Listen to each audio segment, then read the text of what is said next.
Welcome to the Forgotten Narrator. In the boundless, boiling madness that is the warp, the question of origin teeters on the edge of comprehension itself. Was chaos a slumbering reality waiting to be seen, or a nightmare birthed by thought, pain, and hope? The answer is neither simple nor singular. It whispers from the tortured minds of psychers and screams from demon-forged blades alike. To peer into chaos is to confront a mirror where every reflection lies. There are truths that no man should know, but in the grimdark future, ignorance is not safety, it is bait. For within this seething realm of unreality, the notion of cause and effect breaks like glass underfoot. The gods of chaos rule with sovereign contempt for logic, yet they echo all too perfectly the sins and dreams of the mortal soul. So we ask, with bloodied breath and firelight in our eyes, was chaos created, or merely discovered? Before the first sentient mind cast its fearful thoughts into the void, the warp already was.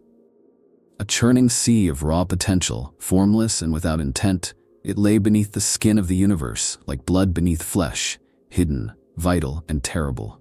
In the primordial aeons when galaxies were still young, this other realm existed parallel to real space, untouched by the passage of time and unfettered by the physics that bind the material world. It had no name, no gods, no daemons. It was not good, nor was it evil. It was simply the infinite storm. Imagine the warp then as an ocean beneath a glass sky. Its waves crashed soundlessly, roiling with energies that defied reason, and its depths held no monsters, only possibility. It had no up or down, no here or there.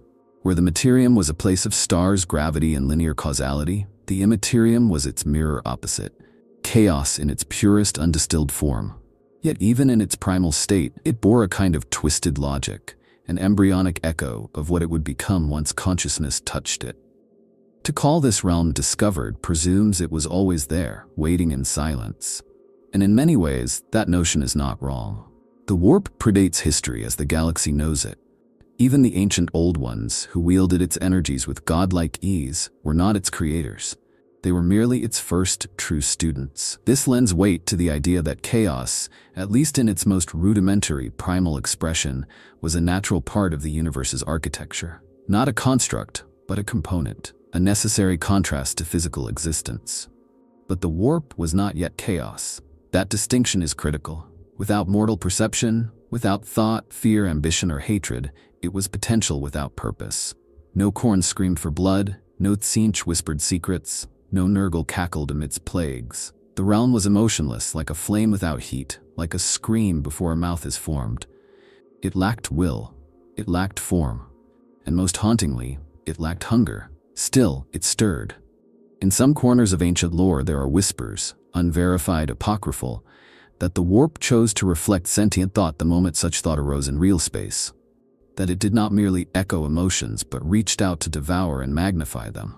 This dark theory paints the warp as an active, eldritch entity long before it bore gods. A malevolent sentience without identity, a sleeping predator whose dreams were the first tides of chaos. It suggests that the warp, like a mirror too ancient and cursed, always knew what it would become. It only needed something to reflect. Whether this proto-warp was self-aware or not, the fact remains that it was fundamentally other. It operated on a logic so alien that even the most powerful psychers today can barely scratch its surface. It did not evolve, it waited. It did not change, it reacted. And in its reactions, it began to take shape. Thus, if we ask whether chaos was created, we must define our terms. The warp itself, the infinite dimension of unbound energy, was not created in the conventional sense. It did not arise from matter, nor was it built by design. It coalesced alongside the universe, like a twin born in silence. A dimension of thought before thought existed. A paradox. When the first stars were born, the warp was there. When the first mortal minds dared to think and dream and fear, the warp listened. And when those thoughts grew dark and loud, it answered. But it did not originate in those dreams. It simply became something more because of them. That is the crux of the question.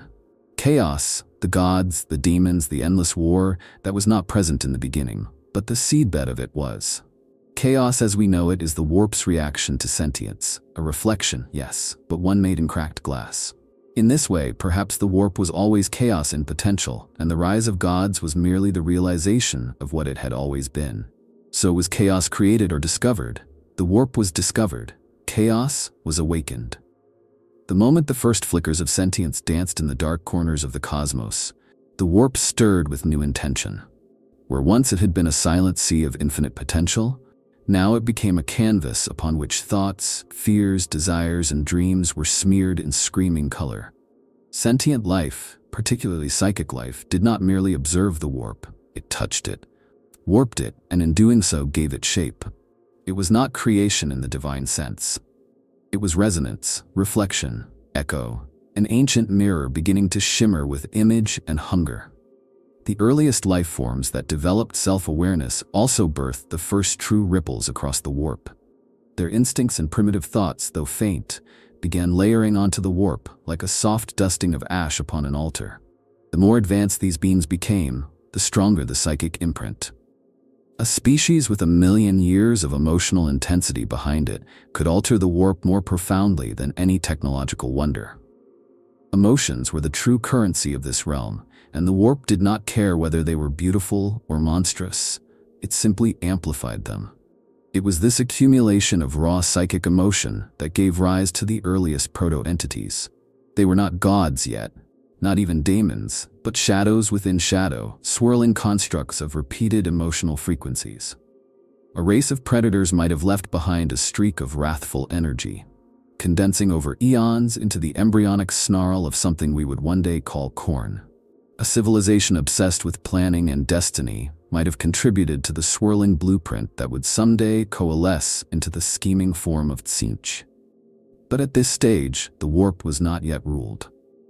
It was inhabited by the growing resonance of mortal fear, ambition, despair, and excess. There is beauty and tragedy in this process. Each emotion, every heartbeat of hope or scream of rage, added pigment to the ever-shifting tapestry of the immaterium. Unlike the sterile laws of real space, the warp is deeply intimate. It knows you. It feels you. It is not just a mirror. It is an echo chamber that returns your whisper as a thunderclap. When early psychic races grew and multiplied, their collective fears fed the darkness. Their collective dreams birthed false paradises that would later curdle into torment. Some scholars and madmen argue that this emotional seeding was not a passive process, that the warp invited it, even lured sentience toward psychic development so it might be nourished by the resulting turmoil. Whether this is true or not is unknowable, but the effect remains. Chaos did not erupt fully formed. It grew like mold on the soul of the galaxy. Sentient thought did not create the warp, but it made it something more. It made it dangerous. And the change was irreversible. Over millennia, the warp developed regions thick with recurring emotional patterns: hatred, obsession, paranoia, longing. Each one layered upon itself until these vibrations became places, or moods, or even voices. Warp tides began to exhibit thematic behavior. Entire currents would pull with the despair of a dying race, or rage with the warlust of a conquering empire. These were no longer random surges of energy. They were becoming personalities. Or at least, proto-consciousnesses awaiting further refinement. It was around this era, long before the rise of the Eldar or the birth of the Chaos Gods as we know them, that the warp truly became terrifying. It began to respond to mortals, not in mindless repetition, but in strange reactive patterns. A psychic might dream of a fear, only to find it hunting him the next day. A collective mourning might open a rift of darkness above a world. The warp was no longer just a storm, it was learning to speak. And so it was that emotion became the brush and the warp the canvas. But the artist? That was sentient life. Every weeping child, every betrayed lover, every tyrant's mad ambition, they all contributed to the slow, agonizing painting of chaos. Not in a single moment, not in divine flash, but in the accumulated weight of 10 billion years of feeling. It's a thought that chills the marrow. The gods of chaos were not born by some dark creator's hand. They were summoned, not by ritual, but by existence itself. They are the bleeding echo of every unguarded emotion, the dark reward for daring to feel in a galaxy that punishes such folly. And as psychic species became more dominant, the warp began to pulse louder with voices that were not echoes, but intentions. Something inside it had awoken, and it was hungry. Long before the birth of the Imperium, before the Eldar danced their doomed ballet with decadence, there were the old ones, ancient, enigmatic, and terrifyingly powerful. To most, they are myth draped in science, the origin of so much and the answer to so little. But within the context of chaos, they occupy a crucial role, not as creators of the warp, but perhaps as its first manipulators. The Old Ones didn't just stumble upon the warp, they wielded it like a scalpel, and maybe, just maybe, like a match to dry tinder. Masters of biotechnology and warpcraft, the Old Ones are said to have traversed the galaxy not merely through real space travel, but via the warp itself. Their understanding of the immaterium wasn't theoretical, it was intimate, surgical, born of aeons of psychic mastery. They bred psychic species not as accidents, but as weapons, life forms designed to tap the warp, to command it, to turn its tides in galactic-scale war. And here lies the pivot. In nurturing such beings, they exponentially increase the psychic feedback pouring into the immaterium. Not gradually, but cataclysmically. Did they foresee the consequences? That is the great unanswered question. If the Old Ones understood the nature of the warp, if they grasped its sensitivity to psychic resonance, then their manipulations were either colossally arrogant or dreadfully desperate. Some argue they were seeding weapons to fight the Necrontire and their soulless, necrodermis-born star gods, the Tan. Others suggest they were cultivating a psychic latticework to stabilize reality itself. But either way, what they achieved was akin to pouring gasoline into a slow-burning fire. The psychic races they spawned, most notably the Eldar, but also countless others lost to time, were hyper-reactive to the warp. These beings fed emotion and belief into the immaterium with unmatched intensity. And unlike the proto-sentients before them, these species could imagine. Their dreams weren't bestial instinct, they were complex, symbolic, mythic. The warp didn't just absorb that, it reveled in it.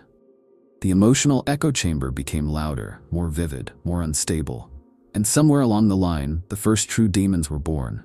Not yet gods, not yet avatars of universal concepts, but recognizably distinct entities with personality and desire. They formed from the spiraling emotional constructs fed by these nascent psychic empires. Some were mere fragments, swirling amalgams of fear or ecstasy. Others coalesced into singular beings, tyrants of torment or whisperers of forbidden truths. These were the first horrors that gazed back from the mirror. The first creations of chaos, not in the hands of a god, but in the heartbeats of countless psychic minds. If the Old Ones noticed, it did not stop them. Or perhaps they could not stop. The war with the Necrons had escalated beyond containment, and the psychic arms race had already detonated. Whole regions of the warp became untraversable, corrupted by demonic infestations and emotional instability. The Empyrean turned on itself, becoming increasingly alien and malicious.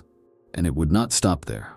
There is a dark, unspoken theory, shared only in the deepest, most heretical libraries of the Black Library and whispered by radical inquisitors, that the Old Ones didn't just provoke chaos, they tried to shape it, that they attempted to engineer godlike forces within the warp to serve as eternal guardians or cosmic enforcers. That the chaos gods might have been intended. If true, it is the most tragic irony in all galactic history. The would-be shepherds of creation giving birth to the wolves that would devour the stars. And yet, even if this theory is false, the result is undeniable. The Old Ones accelerated the evolution of the warp. They escalated its complexity, its density, its hunger. Before them, the immaterium was forming slowly, like storm clouds on a warm horizon. After them, it was a hurricane with a voice and vengeance. It had begun to remember those who fed it. The Necron purge of the Old Ones broke their empires, but chaos did not die with them. It had matured. It had tasted sapient complexity and wanted more.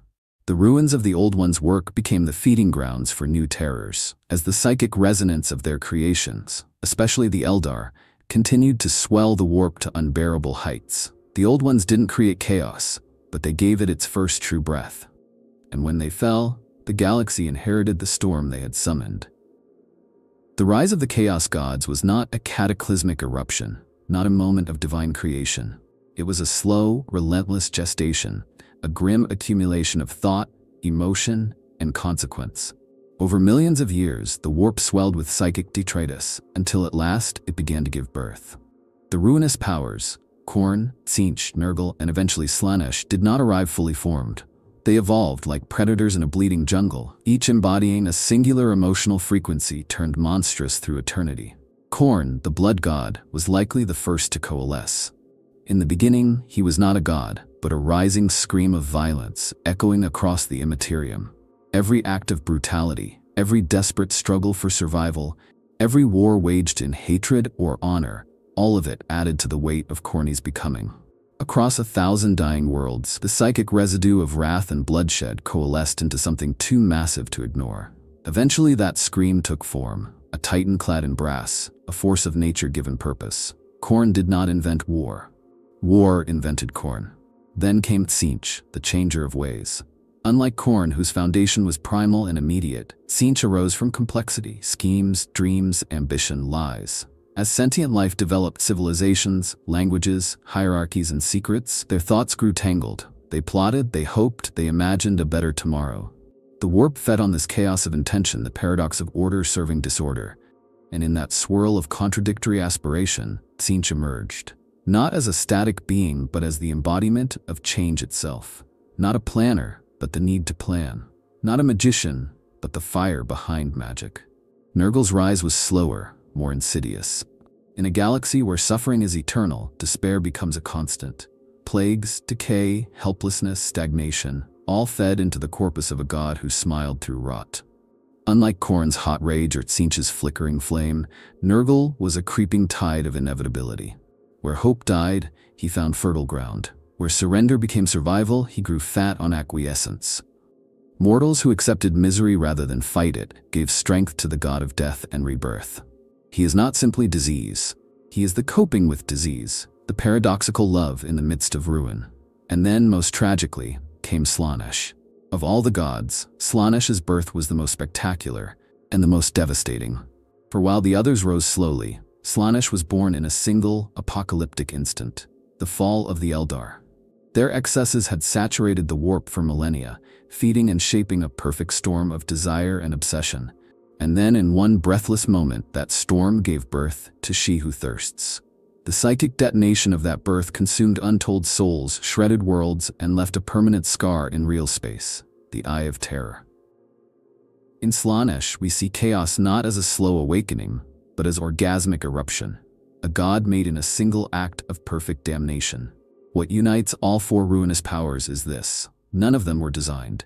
None of them were named before they existed. They were not summoned by ritual. They were not created in labs. They were inevitable. They are what happens when emotion, unchecked and unending, builds critical mass within a realm that reflects and amplifies it. They are the spiritual consequences of living in a cruel, sentient universe.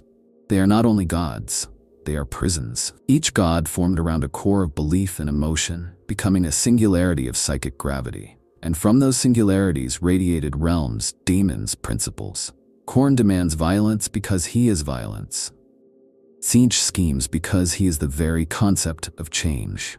These are not anthropomorphic deities. They are metaphysical inevitabilities clothed in symbolic horror. When we say they woke, it is only in the loosest sense. They did not choose to exist. They had to exist, and that is perhaps the greatest terror. Chaos was not made by dark hands and forgotten rituals. It was not invented by sorcerers or forged by alien gods. It is the natural consequence of thought unchecked, of emotion unrestrained. The chaos gods are the destiny of sentience taken to its extreme. They are not mistakes. They are what happens when the warp listens too long. To wander the warp is to drift through madness with no compass, but madness itself. It is a realm where time coils upon itself like a serpent devouring its own tail, where space dances in impossible geometries, and where truth and lie blur into metaphysical soup. But this chaos is not without structure. Beneath the screaming tides of unreality lies an architecture, not imposed by logic, but forged by feeling, belief, and the gods who feed upon them. The warp has laws, alien, horrifying, self-referential laws, but laws nonetheless. First and foremost is the law of resonance. The warp responds to emotion and thought with terrifying fidelity. Where rage festers, Khorne's influence sharpens. Where despair blooms, Nurgle's rot spreads. This principle governs everything within the immaterium, from the spawning of daemons to the shaping of realms. Unlike real space, where mass and energy dominate, the warp obeys passion. That is why a single soul's despair can carve canyons of torment across an entire demon world. That is why lies told with conviction burn brighter than truth. Second is the principle of symbolic mass. In the warp, metaphor becomes material. A knife made of betrayal is more potent than steel. A fortress built of denial will stand longer than one of stone. This is not allegory, it is law. The stronger the symbolic truth, the more real it becomes. This is how gods manifest thrones, palaces, armies, not from atoms, but from meaning. Entire demon realms are constructed not brick by brick, but belief by belief. It is a realm where the philosophical is the physical. Time in the warp does not flow, it writhes. It is shaped by narrative, not by gravity. A soul entering the warp may experience 10,000 years before the blink of an eye passes in the materium, or conversely, they may emerge unchanged after a subjective second, while centuries rot away outside. Causality is a suggestion, not a commandment. There are places where the past is still happening, and futures that remember you before you arrive. The gods exploit this mercilessly. Tzeentch in particular thrives on time's disobedience, folding events into labyrinths that trap even immortal minds. Yet for all its shifting chaos, the warp has regions of stability, if one dares call them that. The realms of the Chaos Gods are semi-permanent territories, like massive coral reefs in a sea of hallucinations. They reflect the core aspects of their creators and exist both within the warp and within every mind that fears them. The Brass Citadel, the Impossible Fortress, the Garden of Nurgle, the Palace of Pleasure, these are not merely locations. They are truths so universally acknowledged across the galaxy that they must exist. Daemons, too, are bound by these laws. They are not independent beings in the way mortals are. They are expressions of their god's will, fragments of divine obsession given pseudo-personality. A bloodletter is not just a servant of Khorne. It is anger with teeth. It cannot deviate from wrath any more than a flame can be cold. Yet the most ancient daemons, the greater daemons, develop recursive layers of identity, mimicking sentience as a mask for deeper fanaticism. It is unclear whether this complexity is true consciousness or simply an evolved performance of it. The warp also functions according to what some call narrative inertia. Events that gain mythic weight tend to ripple backward and forward through warp time, embedding themselves more deeply into reality. The Horus Heresy, for example, is not just a historical event, it is a psychic wound that echoes forever in the immaterium. Worship, remembrance, fear, all contribute to its eternal presence. In this sense, stories become structures. Myth becomes geography. The more something is feared or believed, the more tangible its echo becomes in the warp. There are those who theorize that the warp wants this, that it favors certain emotional frequencies and cultivates them like a farmer nurturing his crop.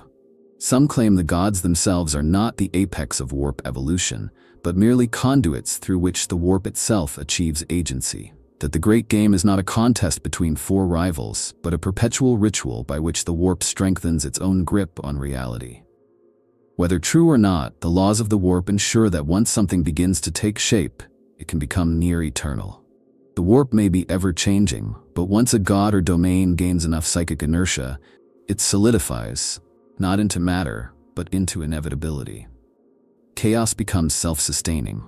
Thus, the warp is not pure anarchy. It is ordered chaos, a fractal storm of rules written in blood, belief, and madness. And if these laws are not understood, they are certainly obeyed, because even gods must bow to the shape of their domain. There are those who believe chaos is not four, but one, that the pantheon of ruinous powers is but a shattered mirror, each shard reflecting a facet of a single unspeakable truth. This belief, whispered by heretics and echoed in the ritual cries of Chaos Undivided, challenges the very structure of demonic theology. It asks whether Khorne, Tzeentch, Nurgle, and Slaanesh are truly separate beings, or expressions of a singular, primordial consciousness too vast and terrible to be known all at once. On the surface, the gods war with each other endlessly.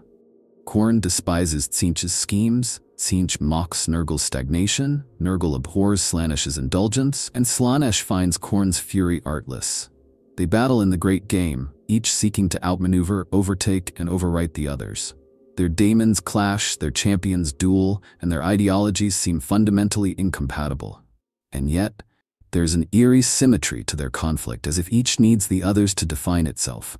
As if, without opposition, they would cease to exist.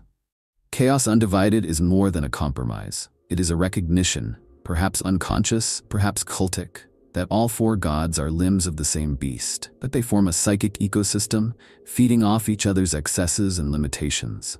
Khorne's rage finds new fuel in Tzeentchian betrayal. Tzeentch's plans often spiral into Nurgle's entropy. Nurgle's despair drives mortals towards Slaaneshi escape, and Slaanesh's indulgence ignites the bloodlust of Khorne. Each god is a cycle, and together they form a wheel. It is not unity, but interdependence. Some chaos cults preach this unity openly. The Word-bearers, for instance, have long venerated chaos in its totality, worshipping not individual gods but the principle of chaos itself, a singular divine force of eternal change, hunger, and freedom.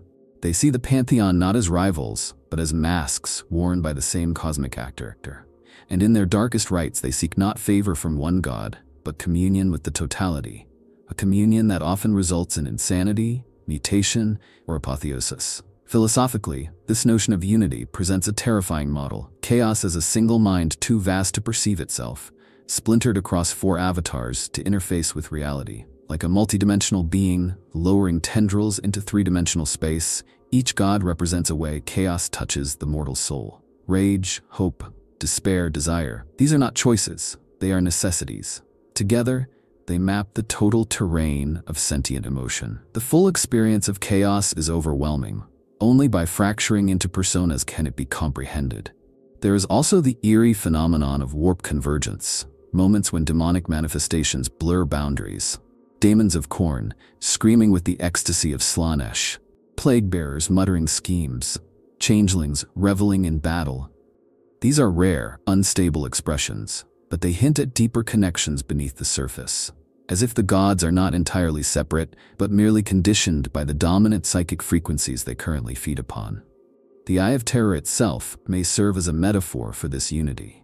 Within its borders, the realms of the four gods shift, expand, and collapse, but always remain interconnected. A pilgrim might wander from the Garden of Nurgle into the domain of Khorne without ever realizing they crossed a threshold. There are no hard borders in the warp, only gradients of madness, and in its center, where the warp bleeds into reality, lies the truth of chaos, raw, undivided, screaming. Even the creation of certain daemons, like the elusive daemon prince Be'lakor, speaks to this primordial unity. Before the ascension of the four gods to prominence, there were entities that embodied chaos as a whole. Be'lakor was one such being, a first prince of chaos, granted power by all and bound by none.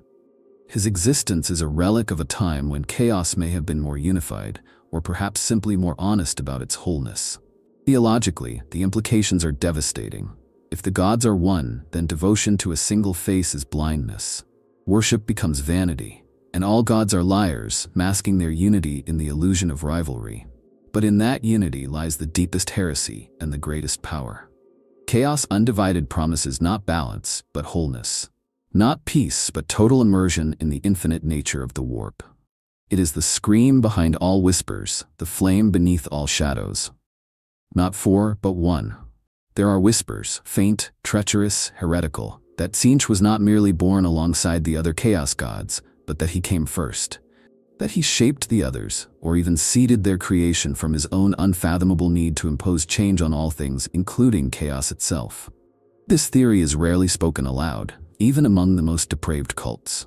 Or to say such a thing is to imply that Khorne's rage, Nurgle's decay, and Slaanesh's desire are not eternal, but designed. That chaos itself bears the fingerprints of a singular will. Tzeentch, the changer of ways, is a being whose very essence is contradiction. He is the architect of change and the victim of it. His power derives from foresight, manipulation, and paradox. To say that he shaped the other gods is to suggest that he anticipated them, that he saw the emotional tides forming in the warp long before they congealed into gods, and nudged them along. Perhaps the rage of Khorne did not emerge solely from war and bloodlust. Perhaps it was channeled by Tzeentch's schemes, directed like a stream into a flood. Perhaps Nurgle's despair was not merely the fallout of mortality, but a carefully cultivated rot. And perhaps Slaanesh was the masterstroke, The Eldar, whose excess birthed Slaanesh, were a race that Tzeentch watched for millennia. Some say he whispered into their dreams, tempting them with visions of perfection, indulgence, and artistry taken to the brink. If he did, then the birth of Slaanesh was not merely a catastrophe, it was a coronation. A final act in a play written eons before the curtain fell. A god born not of accident, but of design. One he could neither control nor ignore, but still anticipated. The evidence, such as it is, lies in the warp zone behavior. Of the four gods, Tzeentch is the only one who appears to understand the others in any meaningful way. He mocks Khorne with impunity. He tricks Nurgle, dances with Slaanesh. While they battle, he plots. While they rage, he adapts.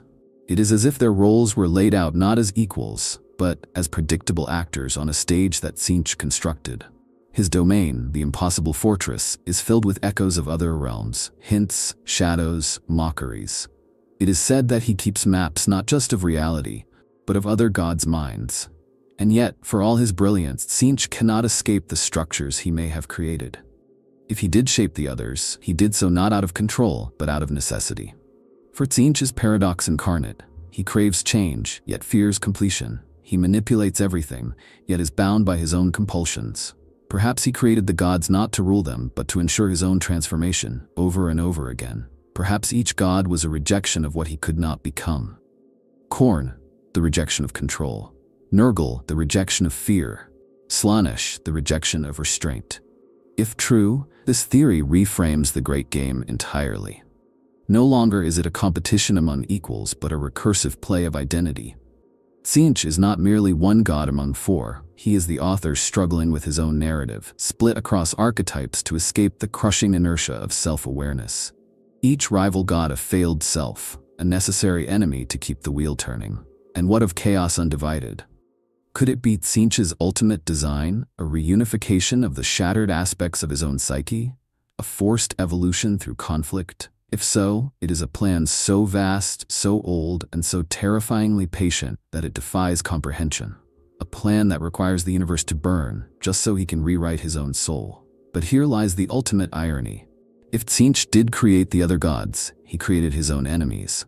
If he sculpted the warp, he built a cage. For though he may manipulate fate, even he cannot escape consequence. In trying to be all things, he became just one. And now, bound by his own reflection, he is trapped in a war he cannot end. So the theory stands. Tzeentch, the first flame of chaos, not only foresaw the other gods, but kindled them. Not as allies, not as rivals, but as necessary myths in a cosmos that he cannot stop changing. Daemons are the poetry of the warp, raw emotions sculpted into screaming flesh, archetypes given claws and hunger. They are not born, they are manifest. Each is less a creature and more a moment, an echo, a psychic event repeated until it achieves permanence. But therein lies the paradox. Are daemons invented by the chaos gods, forged as tools and extensions of their will? Or do they arise naturally from the endless tides of mortal thought, forming spontaneously like storms from emotional weather systems? To answer is to delve into the murkiest heart of chaos itself. At first glance, it seems simple. The chaos gods command their daemons. Khorne births legions of bloodletters from his fury. Tzeentch spawns horrors in fractal spirals of change. These beings serve their masters with blind devotion, reflections of the emotions that birthed them. But if daemons are merely tools, then why do they exhibit individual personality? Why do they squabble, scheme, and rebel, not just against each other, but occasionally against their gods? Why do some ascend while others fall, mutate, or vanish altogether? It suggests something more organic, something alive. Many daemons are nearly identical in form and function. The rank-and-file horrors of the warp, like pink horrors, plague-bearers, and demonettes, seem mass-produced in a symbolic sense. But even within these ranks, variations arise. A daemonette who lingers too long in a mortal's dream might develop unique obsessions. A bloodletter who relishes in a particularly magnificent kill might begin to speak, to remember. Over time, individuality blooms like a tumor. Unexpected, sometimes unwelcome, always dangerous. Some of the oldest daemons, the greater daemons, and especially the so-called named daemons like Skarbrand, Kairos Fateweaver, Kugath Plaguefather, or Shalaxi Hellbane, transcend function. They possess history, narrative, even personal ambition. Skarbrand rebelled, Kairos was cast into the well of eternity. These are not mere avatars. They are stories, and in the warp, stories become self-perpetuating. The more they are feared, remembered, or invoked, the more powerful they become. In that sense, their continued existence relies not on divine favor, but on mortal memory. They are not invented, they are maintained. The realms these daemons inhabit are no less curious. Each chaos god commands a domain within the warp, a metaphysical kingdom that reflects their nature in exaggerated symbolic horror. Khorne's brass citadel pulses with martial order and blood. Nurgle's garden teems with joyous rot. These realms appear deliberate, even designed, but the architecture is not fixed. Realms shift, bleed into one another, and respond to events in real space. They are not static thrones. They are living environments, fed by emotion and belief. This adaptability suggests they are not so much constructed by the gods as they are shaped by them. The gods may be powerful enough to mold the warp into regions that favor their aesthetic, but they are still bound by the laws of resonance. Tzeentch's domain constantly changes, not because he wills it, but because he cannot stop changing. Nurgle's garden is eternal, not by design, but because despair is endless. Even their thrones are prisons. Moreover, warp realms have been known to evolve. The Eye of Terror itself, a permanent warp storm in real space, has grown and shrunk over millennia. New daemon worlds appear, old ones vanish. Some daemons even construct pocket realms of their own, lesser domains nested within the domains of greater powers. These are not granted, they are earned, or perhaps accumulated. A daemon prince who feeds upon enough mortal worship may find himself the anchor of a new territory, a satellite of madness orbiting a greater star. There are also entities who do not serve any god. The so-called undivided demons, or those of minor powers, like malice or other speculative beings, seem to arise from more obscure emotional frequencies, from mythic contradictions or untapped dreams. Their existence implies that daemonhood is not restricted to divine invention, but is instead the natural consequence of concentrated psychic emotion. Given enough fear, hatred, or desire, the warp will answer, whether a god commands it or not. In the end, daemons and warp realms are neither purely invented nor entirely spontaneous. They are a third thing, emergent, a hybrid of divine will and mortal resonance. They are shaped by the gods, but given depth by the mortals who fear them, love them, or call their names in desperation. They are mirrors, but they can move. And in that motion lies the terrifying truth. Daemons are not fantasy. They are inevitability. The fall of the Eldar was not a singular moment. It was a long, slow spiral into a self-forged apocalypse. It is perhaps the most tragic and horrific event in the known history of the galaxy, and at its climax, it birthed something new and terrible. Slaanesh. But was this god of excess created in that moment by the Eldar's decadence, or merely revealed, an ancient tide made manifest by millennia of emotional gravity? The answer depends on how one defines creation, and how deeply one dares to gaze into the soul of a dying race. For thousands upon thousands of years, the Eldar ruled the stars. Their mastery over the material and the immaterial was unmatched. They sculpted suns, bred dreams, and danced through the warp as if it were a stage built for their pleasure.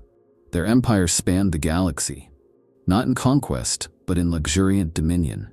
They believed themselves perfect, and in that belief, they became monstrous. As their civilization aged, the Eldar turned inward. With all needs met, all challenges overcome, they sought meaning in sensation. Their culture fractured into cults of excess, of pain, of ecstasy, of beauty, of horror. Each emotion was explored, deepened, ritualized. Every extreme became art. Murder became a performance. Lust became religion. Entire worlds were transformed into theaters of sin. This was not a collapse, it was a celebration. And throughout it all, the warp watched. Every scream of pleasure, every whisper of cruelty, every shiver of indulgence echoed into the immaterium. The Eldar were deeply psychic, and their emotional emissions saturated the warp with frequencies of desire and indulgence so potent they began to pool, swirl, and condense. This was no accident. It was a feedback loop. The more they fed their lusts, the stronger the echo became. And that echo began to shape itself. Slaanesh did not appear overnight. She gestated in the warp for millennia, growing stronger with each soul lost to indulgence. Eldar seers began to sense a presence, a shadow behind their dreams. Some ignored it, some welcomed it. A few fled, These would become the Exodites and the ancestors of the craft worlds. But most did not believe in consequences. They believed in themselves. Then one moment shattered everything. It was not a war. It was not a ritual. It was not even a decision. It was simply enough. Enough psychic weight. Enough excess. Enough souls screaming at once. And the warp responded. Slaanesh was born, or perhaps awakened. Her birth was not gentle. It was an explosion of emotion so vast it tore reality itself. Eldar souls were ripped from their bodies en masse, devoured before they could scream. Entire star systems fell silent. The heart of the Eldar Empire became the Eye of Terror, a permanent wound in space and time. The gods themselves recoiled. The shockwave of Slaanesh's birth echoed backward through time, rewriting warp geography. Daemons fled. Even Khorne paused in his rage. For a moment, a new god stood supreme. A god not of war or change or rot, but of perfection. Of desire fulfilled to the point of destruction. Was Slaanesh created by the Eldar? In a literal sense, yes. Her formation was the result of their unchecked emotion, their psychic saturation of the warp. But was she designed? Intended? No. She was an accident of inevitability, a natural consequence of too much indulgence in a realm where thought becomes form. In that light, the fall of the Eldar was not a creation, but a revelation.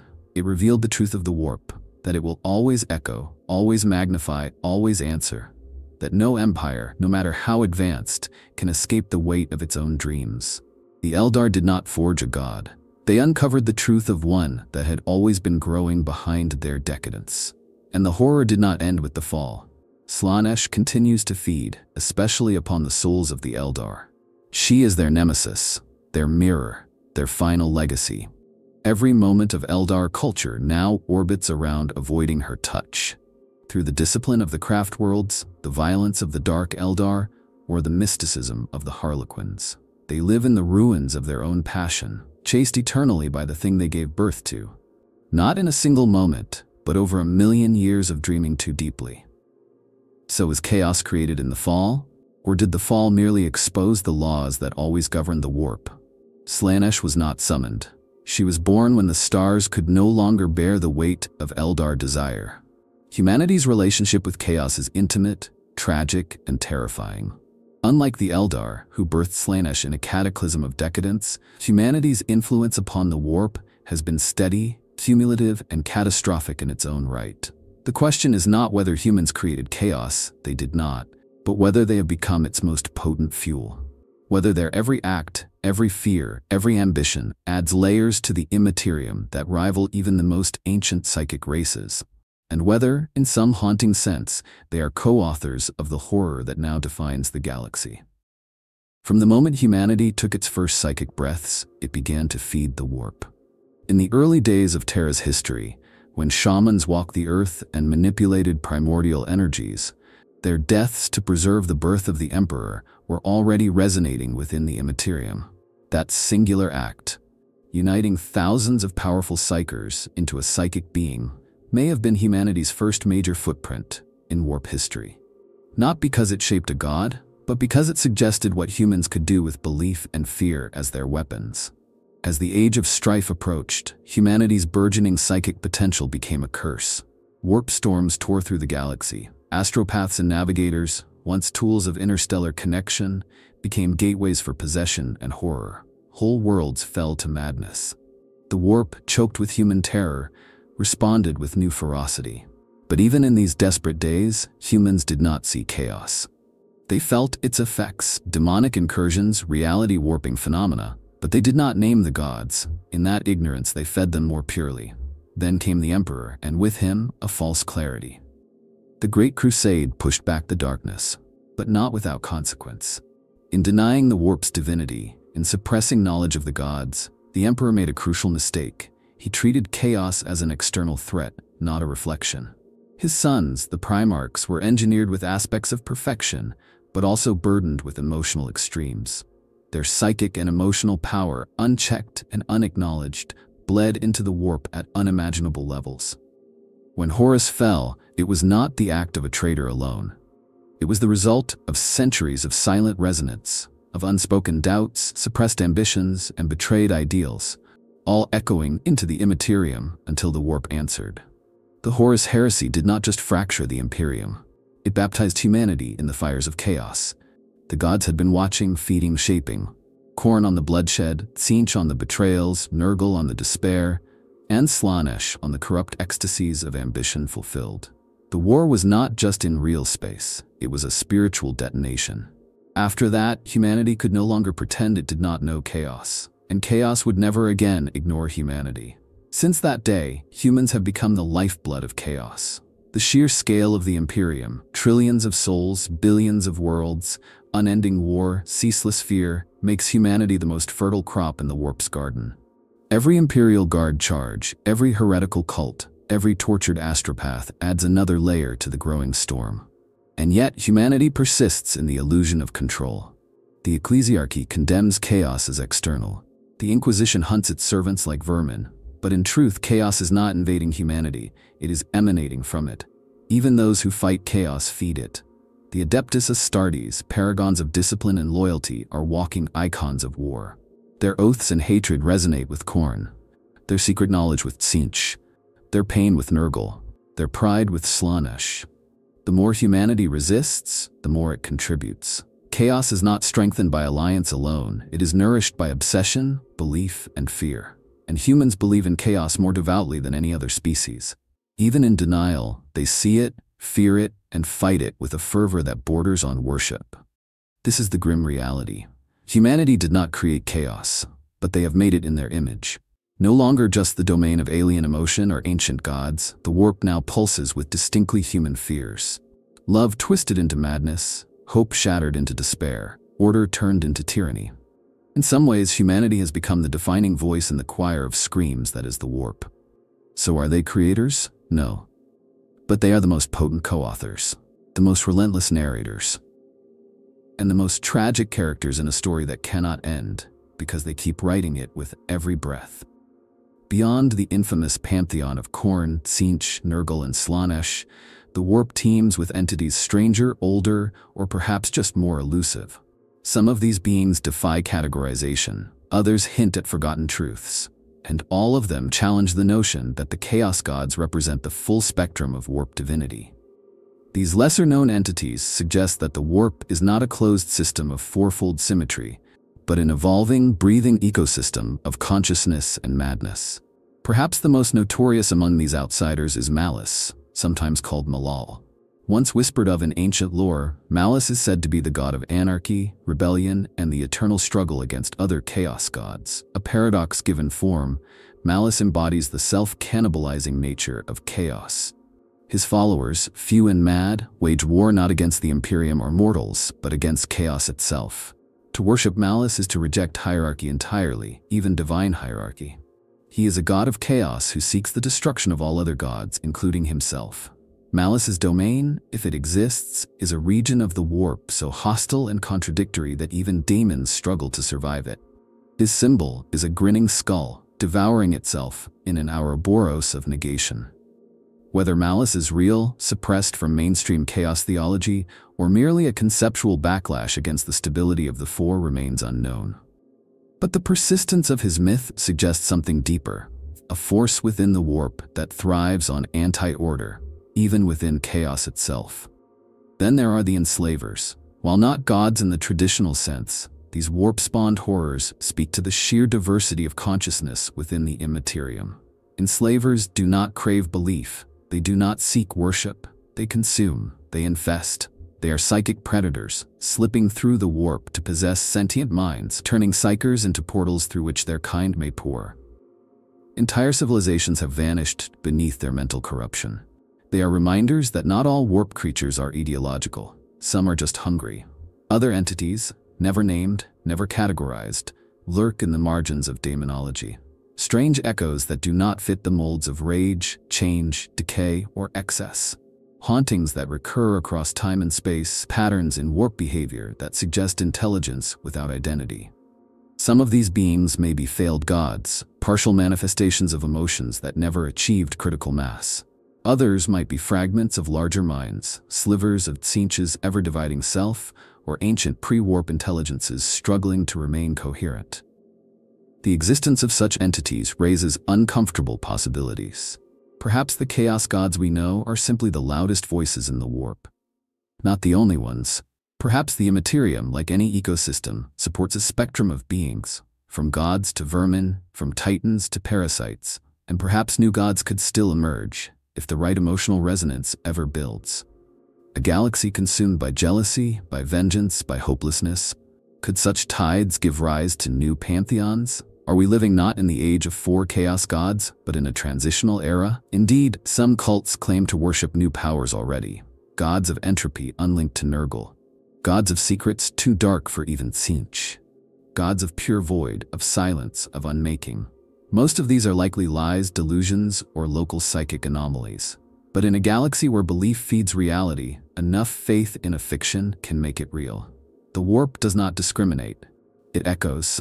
And then, of course, there are the incarnate warp storms, phenomena that behave like living beings, moving with intent, consuming or sparing planets as if making choices. Are these natural events? Or are they beings? Some believe they are proto-gods, unborn minds gestating within the sea of madness. Others say they are the bleeding wounds left by titanic psychic traumas, echoes of the fall, of the heresy, of unknown calamities. All of these beings, real or imagined, underscore a central truth. The warp is far more than 4 thrones and their tenants. It is a living, evolving nightmare. Its denizens are not fixed, its laws are not final, and its gods, if they even deserve the term, may not be the first nor the last to rise. Chaos is not a pantheon. It is a crucible. To confront chaos is to confront the self. Strip away the demonic forms, the blood rites, the screaming warp storms, and what remains is not an alien force, but a reflection. That is perhaps the most chilling revelation in all of Warhammer's mythology. That chaos is not a foreign enemy. It is us. It is the unfiltered projection of every thought unspoken, every fear denied, every desire repressed. It is not evil in a cartoonish sense. It is intimacy weaponized. A mirror so perfect it shows not the face we wear, but the soul we hide. The philosophical implications are staggering. In the galaxy of Warhammer, there is no such thing as moral neutrality. Every emotion bleeds into the warp. Every act, whether heroic or monstrous, echoes. This isn't metaphor, it's physics. When a child dreams of safety, when a soldier panics before battle, when a high priest trembles with pride, those feelings create, they nourish. They shape the formless tides into structure. Chaos is not an invader, it is an answer. And if that is true, then the question of evil shifts from chaos to the sentient mind itself. Are the chaos gods monsters? Or are they the rational result of irrational beings? If enough mortals across millennia believe in violence, a god of violence must arise. If they obsess over pleasure, a god of excess becomes inevitable. The morality of chaos, then, is not that of choice, but consequence. There is no evil in the warp, only resonance. This leads to one of the darkest truths of the 41st millennium. Every attempt to suppress chaos only feeds it. The Imperium, with its dogmatic faith and genocidal fear, is a psychic beacon to the gods. Its sermons of purity become Slaneshi intoxication. Its loyalty to the Emperor echoes in Tzeentch's webs of manipulation. Its grim acceptance of death is Nurgle's sacrament. Even Khorne feasts on their wars of liberation. The more they resist, the more they create.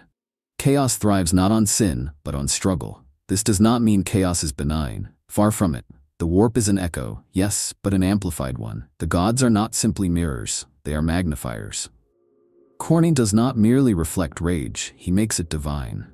Tzeentch twists ambition into eternity. Slaanesh refines want until it becomes damnation. Nurgle turns the acceptance of death into a prison of filth and stagnation. Chaos is not content to echo, it exalts, and what it exalts, it destroys.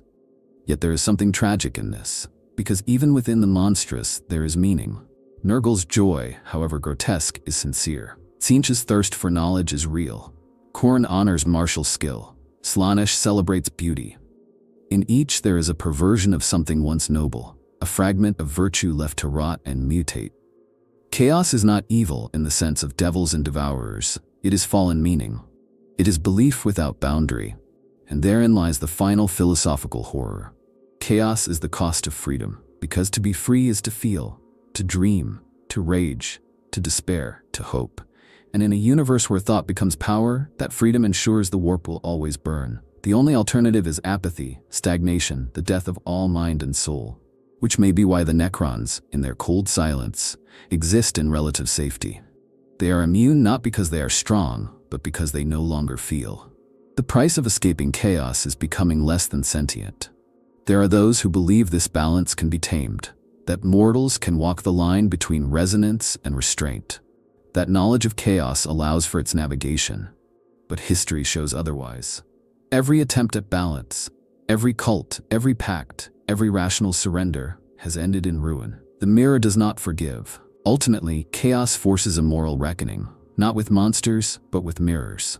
It asks, what part of you deserves a god, and what part of you has already fed one? Chaos was never made in a laboratory, sculpted by gods or birthed from singular events. It did not spring forth like Athena from Zeus, armed, named, and destined. Chaos accumulated. It coalesced from thought, from emotion, from the ripple of souls brushing against the infinite. It was not created by intention, but discovered in consequence.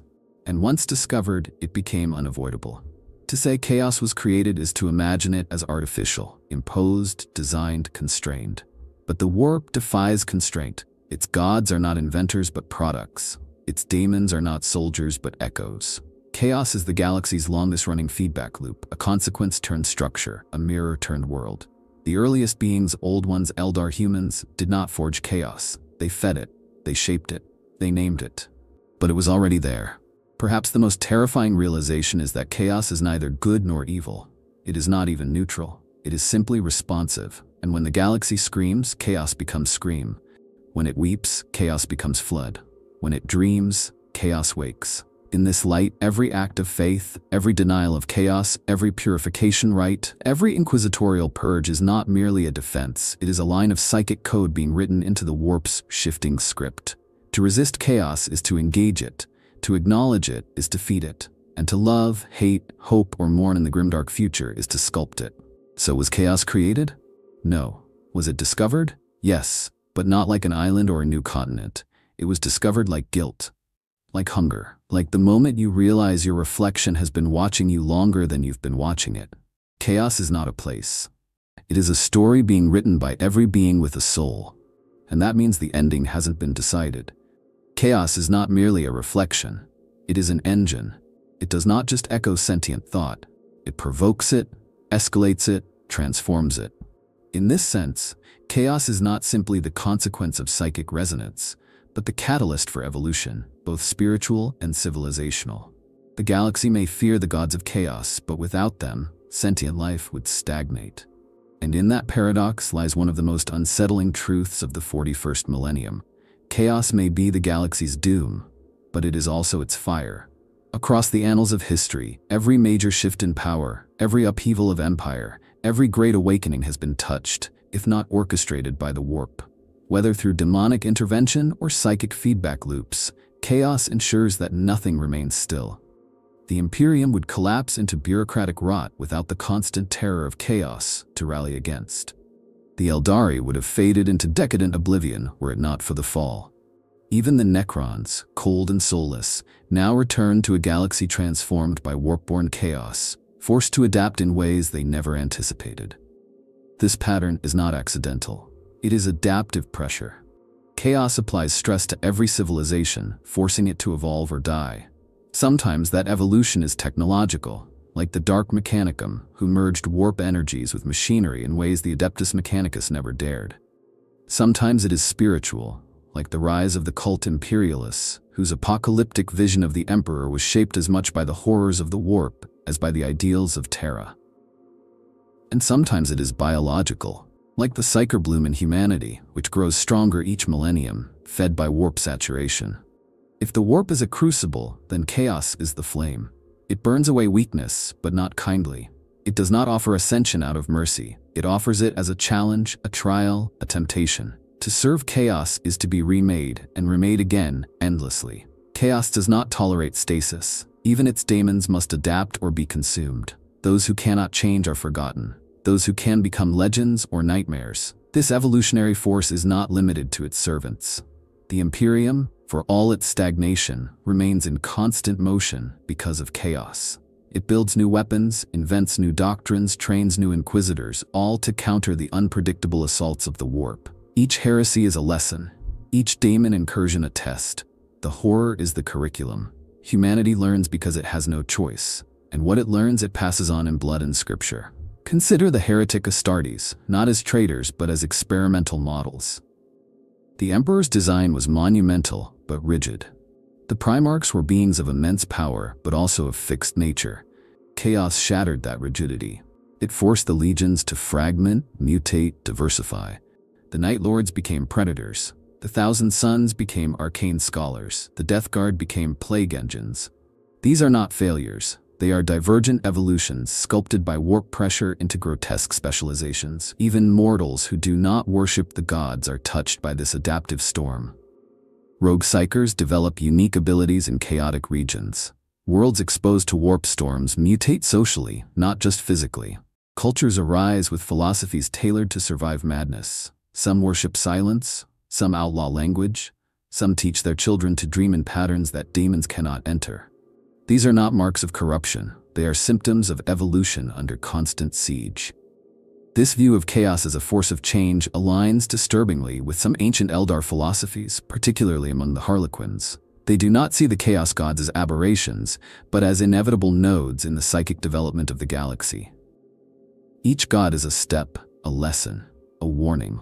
Khorne teaches consequence, Tzeentch teaches uncertainty, Nurgle teaches endurance, Slaanesh teaches boundaries. To survive the galaxy is to pass their trials whether one serves them or not.